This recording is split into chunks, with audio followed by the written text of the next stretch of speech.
नमस्कार प्यारे विद्यार्थियों। श्याम जीके क्लासेस के ऑनलाइन प्लेटफॉर्म पे आप सभी का स्वागत और अभिनंदन है। जैसे अपने बिना टाइम वेस्ट किए सीधा टॉपिक पे आते हैं। आज का अपना टॉपिक रहेगा कला संस्कृति। कला संस्कृति परीक्षा की दृष्टि से बहुत ही महत्वपूर्ण टॉपिक है। जटिल जरूर है लेकिन परीक्षा की दृष्टि से अति महत्वपूर्ण है। कला संस्कृति।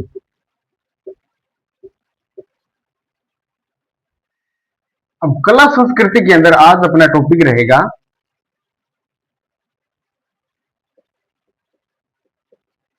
राजस्थानी भाषा,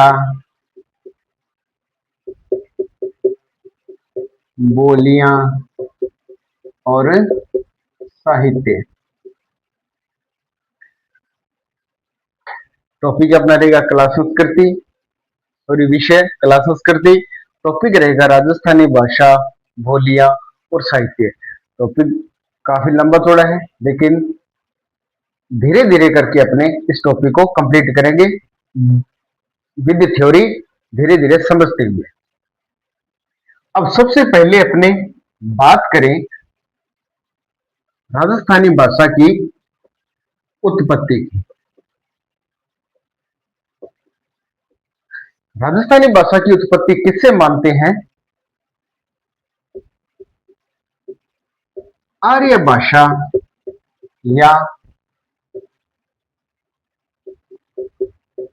वैदिक संस्कृत। अब वैदिक संस्कृत क्यों कहा गया? क्योंकि वेद इसी भाषा के अंदर लिखे गए हैं, इसलिए इसको वैदिक संस्कृत कहा गया। अब देखिए, इसी वैदिक संस्कृत से दो भाषाओं का निर्माण होता है।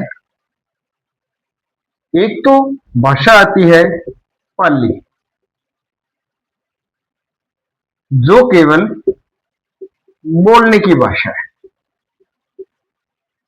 दूसरी भाषा अपने पास आती है संस्कृत, जिसको क्या कहा गया है? लिखने की भाषा माना गया। सबसे पहले देखिए आर्य भाषा या वैदिक संस्कृत। इस आर्य भाषा या वैदिक संस्कृत से दो भाषाएं निकल के सामने आती हैं। पहली पाली जो बोलने की भाषा है और एक संस्कृत जो लिखने की भाषा है। क्यों? क्योंकि जो वेद वगैरह अपने सभी हैं वो संस्कृत भाषा के अंदर लिखे गए हैं, इसलिए इसको बोलने लिखने की भाषा कहा गया है। अब इसी पाली भाषा से आगे चलकर तीन भाषाएं और निकलती। देखिए, महाराष्ट्र के अंदर बोलने के कारण इस भाषा को क्या कहा गया? महाराष्ट्री प्राकृत। बिहार के मगध क्षेत्र के अंदर इस भाषा को बोलने के कारण इसे क्या कहा गया? मागधी प्राकृत। और तीसरी है शोरसेनी प्राकृत। ठीक है, शोरसेनी प्राकृत जो कहां बोली गई है? यूपी, गुजरात और राजस्थान के अंदर। देखिए, सबसे प्राचीन भाषा अपने आर्य भाषा या वैदिक संस्कृत। इसी भाषा से दो भाषाएं निकलकर सामने आती है। पाली जो बोलने की भाषा है, संस्कृत जो लिखने की भाषा है। और इसी पाली भाषा से आगे चलकर तीन भाषाओं का निर्माण होता है या तीन भाषाओं का विकास होता है। कौन कौन सी? महाराष्ट्री प्राकृत, मागधी प्राकृत और शोरसेनी प्राकृत। ठीक है, अब शोरसेनी प्राकृत से दो भाषाओं का आगे और निर्माण होता है। यानी अपने पता करने में राजस्थानी किस अपभ्रंश से निकली हुई भाषा है। ठीक है,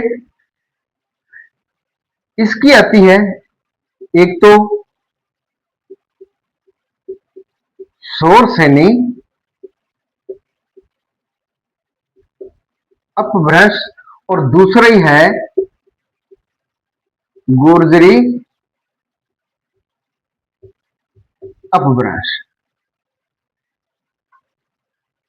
आर्य भाषा या वैदिक भाषा, इससे दो भाषाएं और निकली, पाली बोलने की भाषा, संस्कृत लिखने की भाषा। इसी पाली भाषा से तीन भाषाओं का आगे और विकास होता है, जिसको क्या बोलते हैं, महाराष्ट्रीय प्राकृत। महाराष्ट्र में बोलने के कारण, बिहार के मगध क्षेत्र के अंदर बोलने के कारण इसको मागधी प्राकृत कहा गया। एक शोरसेनी प्राकृत जो कहां बोली जाती है, यूपी, गुजरात और राजस्थान के अंदर।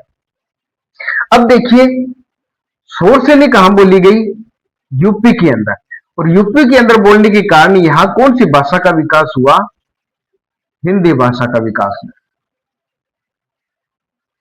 गुर्जरी अपभ्रंश, गुर्जरी अपभ्रंश कहां बोली गई, एक तो गुजरात प्लस और राजस्थान के अंदर,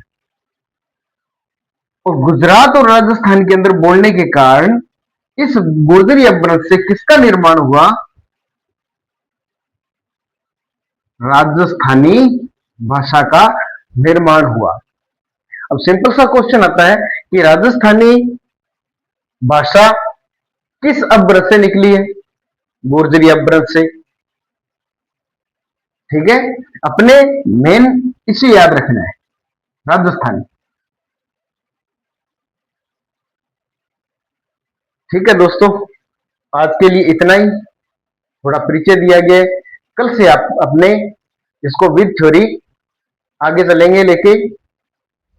अगर क्लास आपको पसंद आई हो तो क्लास को लाइक, शेयर और कमेंट जरूर कीजिए, और सब्सक्राइब भी कीजिए, ताकि हमारा हौसला भी बना रहे। क्योंकि आप अगर हमें मोटिवेट करोगे तो हम आगे और भी अच्छे तरीके से पढ़ाने की कोशिश करेंगे।